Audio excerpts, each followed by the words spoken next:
Bienvenue sur Malaika, le magazine de la femme africaine et chrétienne. En général, nous parlons de sujets qui concernent généralement les femmes et aujourd'hui, nous aurons un sujet qui vous concerne, vous, messieurs. Alors restez avec nous pour découvrir de quoi il s'agit. Voilà, vous le découvrez derrière votre petit écran. On va parler de comment prendre soin de son mari. Je suis sûre que c'est un sujet qui plaira à tous les maris. Alors, on va rentrer bien sûr dans ce sujet avec beaucoup de questions que certaines femmes se posent et peut-être même des hommes se posent. Alors, on va essayer de répondre à tout cela, bien sûr, avec Mama Audrey, Magali et Mama Janine depuis Kinshasa. Beauté, Mama Janine. Beauté, Nadège. Alors, Mama Audrey, comment prendre soin de son mari? C'est une grande question. La question à l'ordre du jour. Exactement. Et aujourd'hui, pour nous donner quelques pistes de réponse, nous aurons une invitée spéciale qui est Mylène Larhubarbe. Merci en tout cas, Mylène, d'être avec nous. C'est un plaisir pour moi d'être avec vous ici ce soir. Et tout à l'heure, tu pourras nous donner un petit peu de ton témoignage.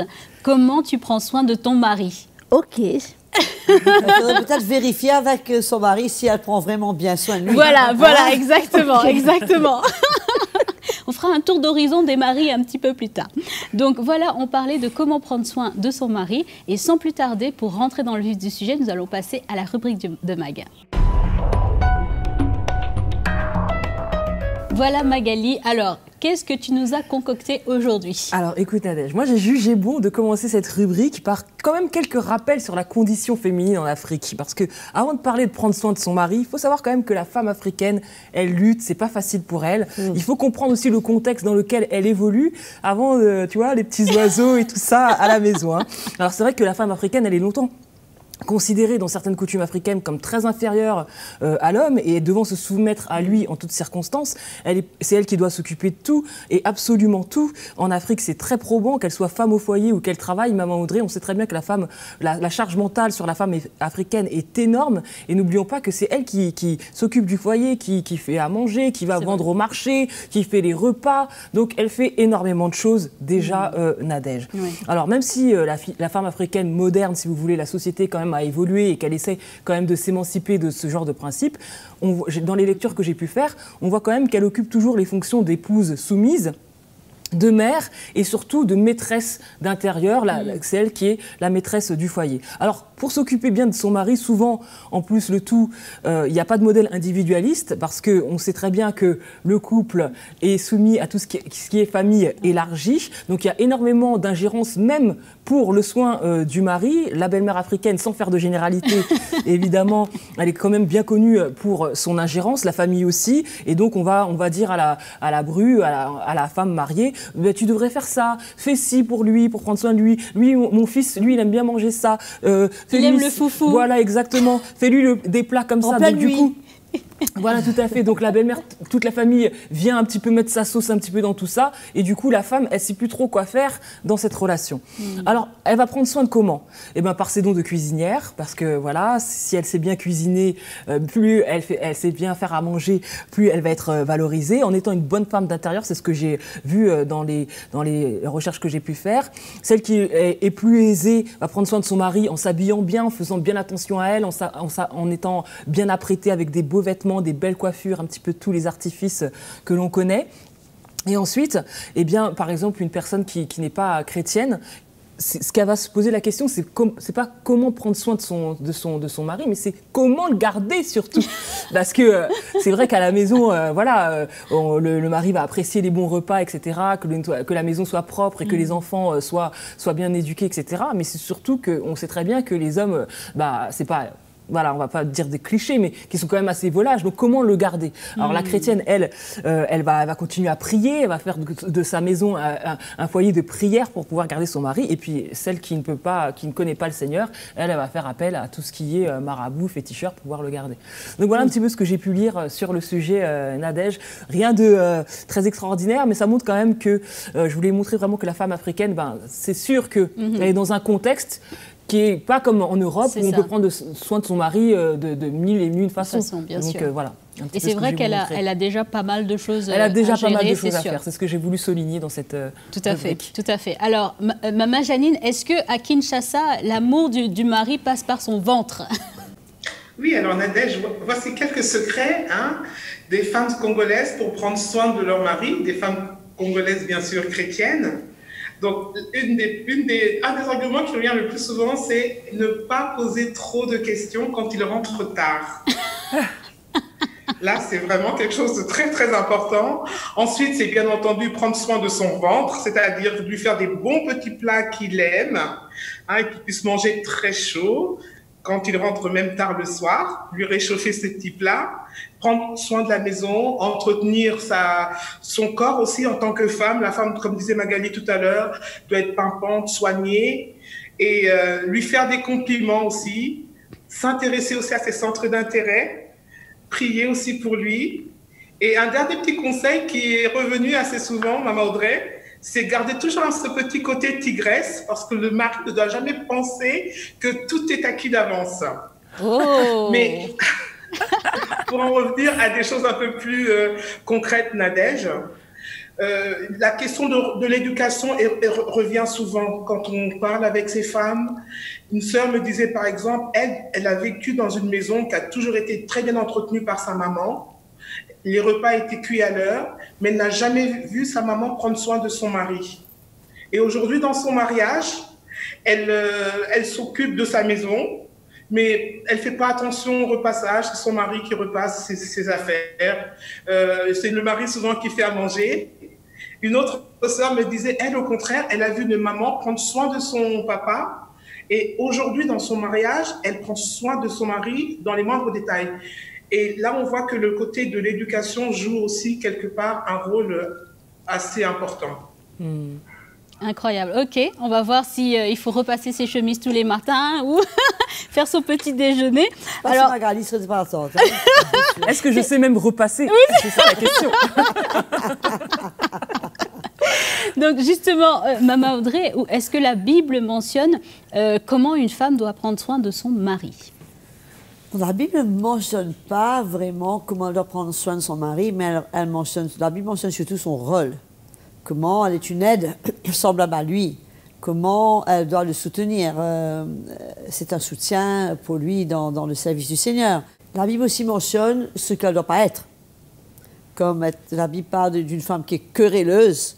Et là, c'est vraiment, c'est comme, il dit, c'est comme une gouttière continue dans un jour de pluie. Ça me rappelle les questions dont Maman Janine parlait, là, de ne pas poser trop de questions le soir quand ils rentrent. Je crois que les maris, là où le problème se pose vraiment, c'est que les maris sont tellement différents des femmes. Il y a beaucoup de choses que les femmes aiment mais que les maris n'aiment pas. Ils ne sont pas friands de commérage, de discuter des trucs. Et je crois que chaque mari est différent. Il faut que chaque femme arrive à découvrir ce qui ferait plaisir vraiment à leur mari. Je crois que les maris ont besoin d'être construits. Je crois qu'ils ont besoin d'être encouragés. Beaucoup d'entre eux, peut-être, ils donnent l'impression d'être remplis d'eux-mêmes ou je ne sais pas quoi. Mais bien souvent, ils n'ont pas réellement cette assurance. Et je pense que la femme a un grand rôle à jouer pour les encourager, pour les, comme elle disait Maman Janine, les compliments, pour faire un peu la louange, les encourager dans ce qu'ils sont et dans ce qu'ils font. Et une des choses importantes aussi, je pense, que le mari doit ressentir que sa femme l'accepte tel qu'il est. Puisque bien souvent, je dirais la plupart du temps, nous les femmes, on veut absolument changer nos maris puisqu'ils sont tellement différents de nous. Et c'est vrai qu'eux aussi, ils veulent nous changer.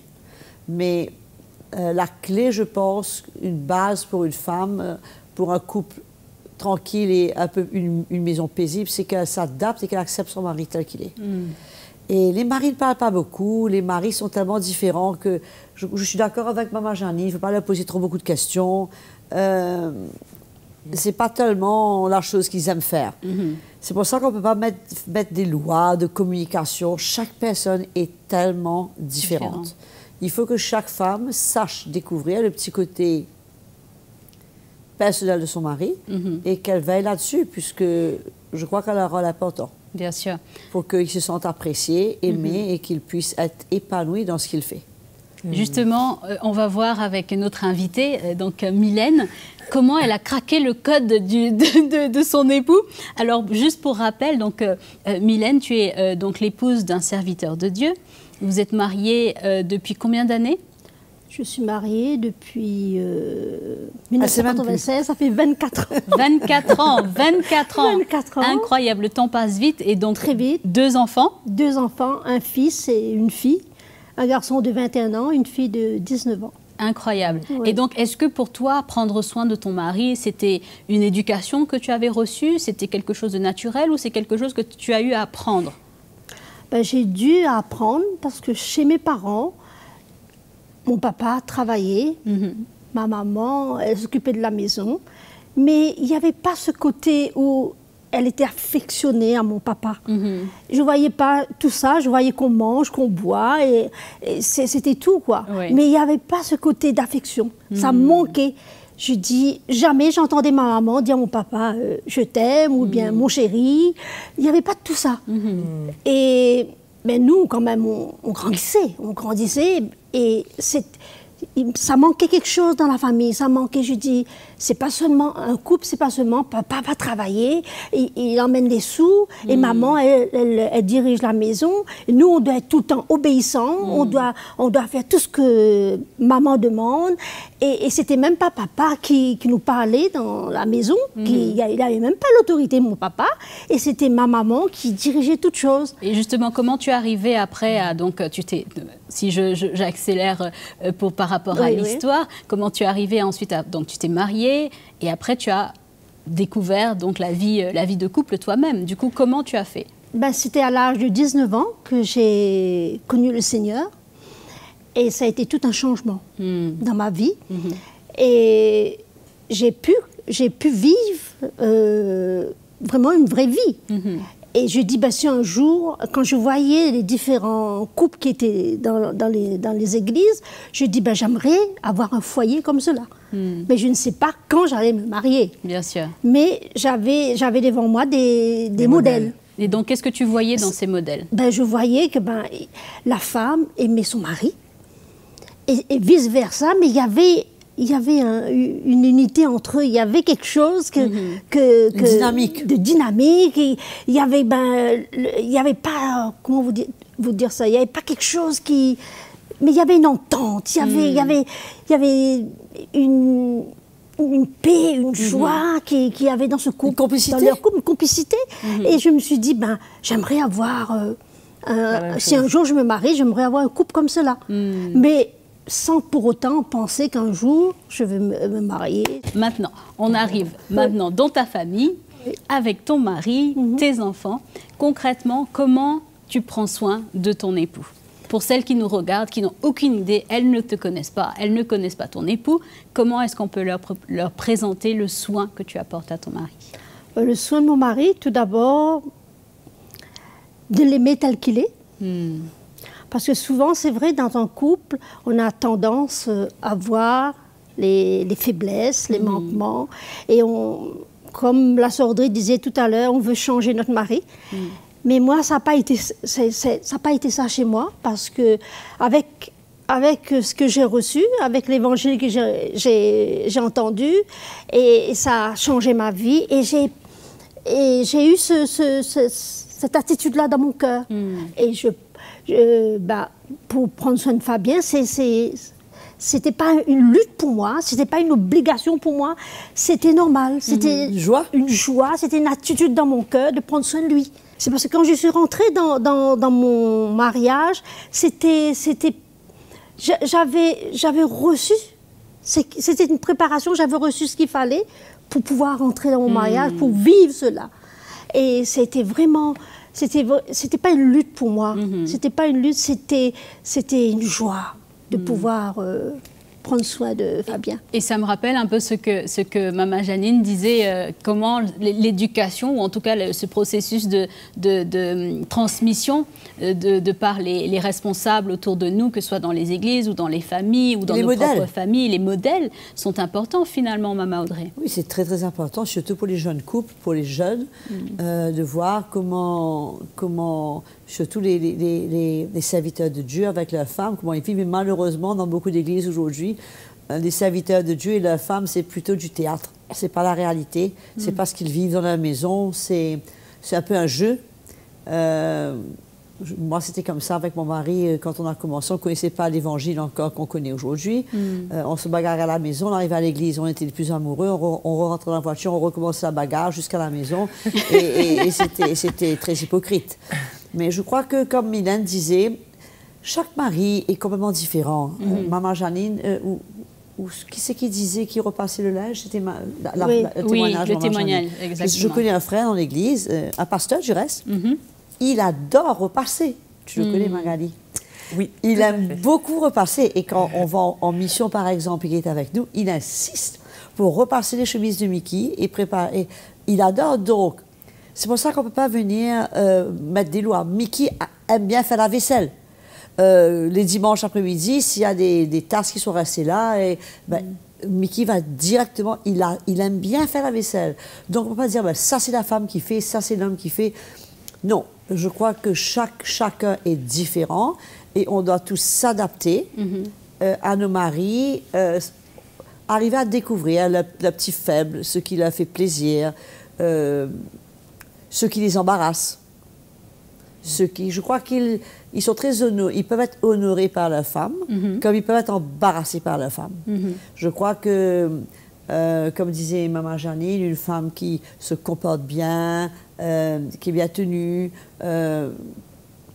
qui coche quelques cases, un mari peut être fier de sa femme. Bien il sûr. peut être fier de sa femme, comme il peut être assez...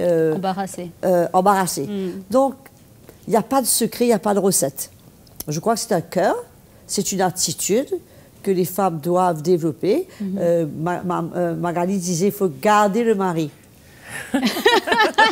je vais dire quelque chose. Je trouve que c'est regrettable que beaucoup de femmes se laissent aller après leur mariage. Quand elles sont mariées, elles étaient minces et jolies. Et après, elles sont négligées, elles se laissent aller, elles prennent du poids. Et je ne crois pas que c'est une bonne chose. Je crois qu'elles doivent garder quand même... être apprêtées au moins. Voilà, pour honorer la mari, que le mari soit honoré par la présence de la femme, que ce n'est pas une femme qui laisse aller, elle est déjà grandée, elle se laisse aller. Mais en même temps, il y a des maris qui aiment que leur femme se fade, mais moi, Mickey aime la simplicité. Si je peux être tous les jours habillé en petit linge simple, je n'ai pas besoin d'être maquillée, je n'ai pas besoin d'être tout ça, il aime la simplicité, il ne recherche jamais ces choses-là. Donc, chaque mari est différent. Et c'est à nous les femmes de découvrir ce qu'ils aiment, ce qu'ils n'aiment pas, et qu'est-ce qui leur fait plaisir, de la manière qu'on les traite, la manière qu'on prend soin d'eux, ce qui leur fait plaisir. Je veux juste rebondir sur l'aspect de la femme qui veut changer son mari. Il y a une phrase qui dit que les femmes veulent quand elles rencontrent leur mari, elles se disent il a du potentiel, je peux changer ça. Si je change ça et ça et ça, ça va être encore mieux. Et lui, il regarde sa femme, il dit si elle reste comme ça, c'est la femme de ma vie. C'est sûr que les maris sont bien plus simples. Ils sont bien plus simples. Et je crois que ce qui les fatigue, c'est l'attente qui est mise sur eux. Oui. Puisque, bon, je ne peux pas parler pour les maris africains, je ne les connais pas suffisamment, mais beaucoup d'hommes, ils aiment leur femme. Et ils n'ont pas besoin toute la journée de dire à leur femme « je t'aime, tu es belle, tu es ceci ». Eux, pour moi, personnellement, Mickey donne sa vie pour moi. Si je vais compter le nombre de fois que Mickey va me dire « ta robe est jolie » ou c'est pas dans son style. Mais par contre, je ne peux rien dire, c'est quelqu'un qui donne sa vie pour moi et je ne peux pas dire qu'il ne m'aime pas, il fait plus que m'aimer. Bien sûr. Oui. Donc, ce n'est pas une question de chocolat, de fleurs et de tout ça et de croire mon mari ne m'aime pas parce qu'il ne me donne pas ceci, mon mari ne m'aime pas. Mais je crois que les femmes doivent rentrer dans un repos. Elles doivent rentrer dans un repos, accepter les maris tels qu'ils sont et réaliser qu'ils ne fonctionnent pas comme nous. C'est ça. Ils ne fonctionnent pas comme nous les femmes, ils n'ont pas les mêmes attentes, mais arriver à découvrir leurs attentes et de ne pas traiter leur mari de la manière que nous, on voudrait qu'ils nous traitent. Bien sûr. C'est complètement différent. Et justement, par rapport à cet aspect de la découverte, Mylène, donc après 24 ans de mariage, j'imagine qu'il y a dû avoir des ajustements ou de la communication. Comment ça se passe après pour savoir exactement qu'est-ce qui lui plaît? Est-ce que vous en avez parlé? Comment ça s'est passé finalement? Ou est-ce que tu as découvert toute seule? J'ai découvert toute seule parce que Fabien, lui, Fabien, lui, il est un homme de maturité. Je me suis mariée à l'âge de 34 ans. Et que Fabien, lui, il était déjà dans une maturité, il était serviteur de Dieu déjà. Ok. Et moi, pendant tout ce temps-là, le Seigneur était en train de me préparer aussi. Et quand on s'est mariés, c'est que notre cœur a fait fusion. Et j'ai compris dans mon cœur que je ne dois pas mettre une attente sur lui. Et que je dois prendre mon chemin et que je dois faire ce qu'il faut faire pour plaire à mon mari. Ben justement, concrètement, ça ressemble à quoi? Quelques exemples concrets. Vous préparez son repas, repasser ses affaires. Le matin, je prépare son petit déjeuner. Je regarde s'il a tout ce qu'il faut concernant ses vêtements. Et concernant, je lui demande son programme de la journée et tout ça. Et je me rassure que tout est fait, tout est préparé à la maison pour que lui, à n'importe quel moment, il a un coup de téléphone, n'importe quel moment, il a besoin d'aller ici, faire ceci, faire cela. Et je fais tout pour que il n'est pas embarrassé pour essayer de... Tu as plané ses sentiers. Oui, je l'aide dans ce domaine-là. Et c'est comme ça. Incroyable. En tout cas, j'aime bien l'expression « nos cœurs ont fait fusion ». Ah oui, on va garder ça. On va garder ça pour Malaïka, « nos cœurs ont fait fusion ». Je trouve ça magnifique. Maman Audrey, comment instaurer cette... finalement, il y a eu une communication sans parole, là, de ce que j'entends, qui a permis à Mylène de saisir ce qui ferait plaisir à son mari. Est-ce qu'à d'autres moments, une communication avec parole est nécessaire pour essayer de voir un peu, est-ce que tu es content avec ça, est-ce que ça te plaît? Pour éviter aussi je ne crois pas que c'est dans ce sens-là. Je crois qu'on voit tout de suite ce qui ne les plaît pas. Plutôt que de demander qu'est-ce qui les plaît. Mais ça dépend encore. Moi, dans mon cas, je ne veux parler que de mon cas. J'ai quelqu'un qui ne parle pas. Voilà, exactement. Et d'essayer d'emmener la communication, mais ça va le fatiguer plutôt qu'autre chose. Je disais toujours à Mickey, quand je venais me marier, je disais, c'est fou quoi. On était à deux, mais je suis seule. Puisqu'il est tranquille, il est là. Il faut simplement que je sois là. Ok. Il est heureux de me savoir là, du moment qu'il sait que je suis là, il est très content. Voilà. Mais ça ne veut pas dire qu'il va nécessairement me parler. Il se peut qu'il me dise certains trucs, mais c'est pas... Il ne va pas parler tout au long de la journée. Voilà. Non. Alors, si parfois je viens de savoir quelque chose, il me faut poser la question, il me faut parfois faire la réponse, faire un commentaire, pour essayer de tirer quelque chose, mais ce n'est pas un parleur. Donc, si j'essaye de me dire, pour que mon mariage marche, il faut de la communication, mais je vais me planter. Ça ne va jamais se passer. J'ai besoin de réaliser que c'est comme ça, et j'ai besoin de vivre avec, et faire la meilleure, tirer parti de tout ce qu'il y a de meilleur, apprécier ce qu'il est, apprécier ce qu'il fait, sans m'attendre à quelque chose qu'il n'est pas et qui ne sera jamais. Donc, toutes ces théories de communication, toutes ces théories pour moi, c'est purement, c'est comme si manuel. C'est pas des choses doivent se passer dans l'esprit, des choses doivent se passer par le cœur,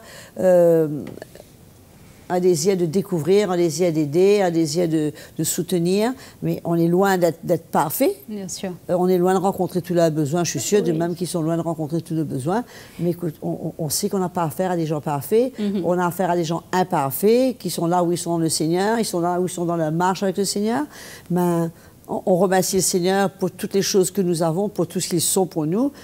Pour ce qu'ils ne sont pas, on rend grâce au Seigneur aussi. Et si le Seigneur les change, c'est merveilleux. S'il ne change pas, alléluia.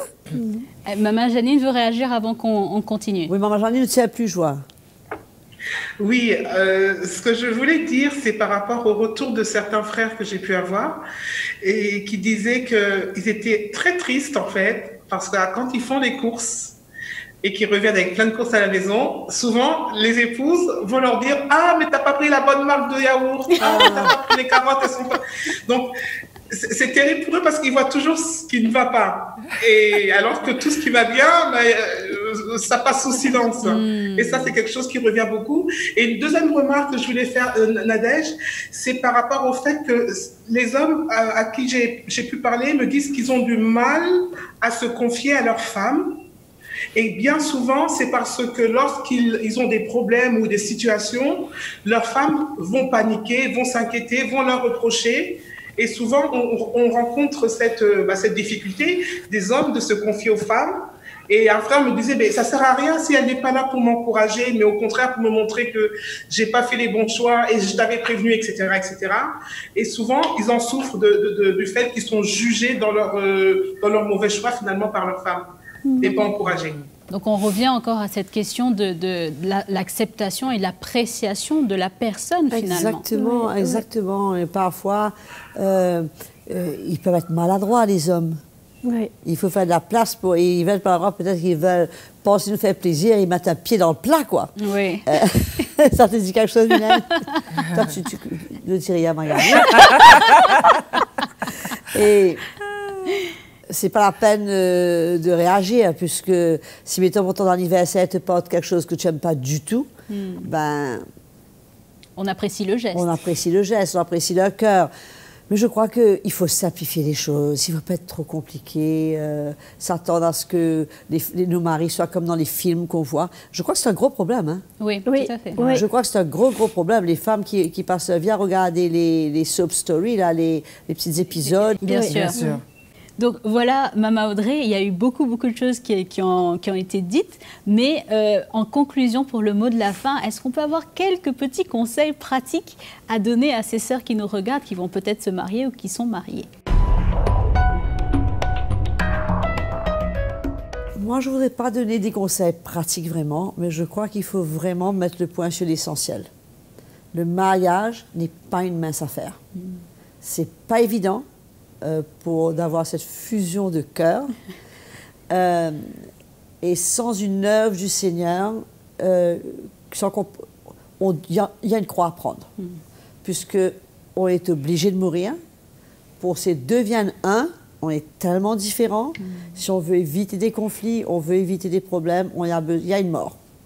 On doit renoncer à nous-mêmes. Il y a des trucs qu'il faut qu'on passe en second, on met notre mari en premier pour garder la paix. Donc il y a vraiment, je crois que c'est surtout ça qu'il faut arriver à comprendre, que le mariage n'est pas un plat tout cuit. C'est pas un plat qu'on tire au four, qui est tout prêt à être consommé. C'est un chemin, c'est un long chemin qui demande des sacrifices, qui demande un prix à payer. Il y a des souffrances, il y a des blessures. C'est un chemin où on doit apprendre à pardonner, où on doit apprendre à accepter, à tourner la page. C'est un chemin où on doit apprendre à grandir. Et il n'y a pas de secret. C'est pas on presse un bouton et les choses vont bien. Il y a une œuvre du Seigneur qui a besoin de se faire dans le cœur du mari comme de la femme à ce que le Seigneur arrive à les unir, à emmener cette complicité et à faire qu'ils soient adaptés l'un à l'autre et qu'ils puissent s'apprécier et vivre ensemble et glorifier Jésus. Amen, amen. Merci beaucoup en tout cas, Mama Audrey. Malheureusement, je sais qu'on aurait pu continuer encore, mais en tout cas, merci beaucoup Mylène d'avoir pris le temps d'être avec nous sur ce plateau. Et bien sûr, Mama Janine et Magali. Merci à tous ceux et celles qui ont été fidèles à ce programme. Continuez, partagez-le autour de vous, parlez-en à vos amis et bien sûr, continuez à nous écrire sur Facebook, sur YouTube et également sur Instagram. Je vous dis à très très bientôt pour un autre sujet.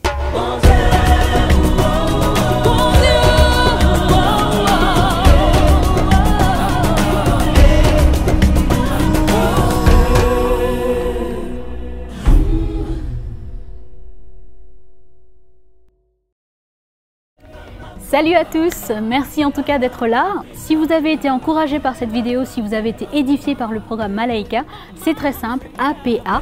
Aimez la vidéo, partagez-la autour de vous et bien sûr abonnez-vous, c'est le petit bouton rouge en dessous de votre écran pour être les premiers informés des prochaines parutions Malaika.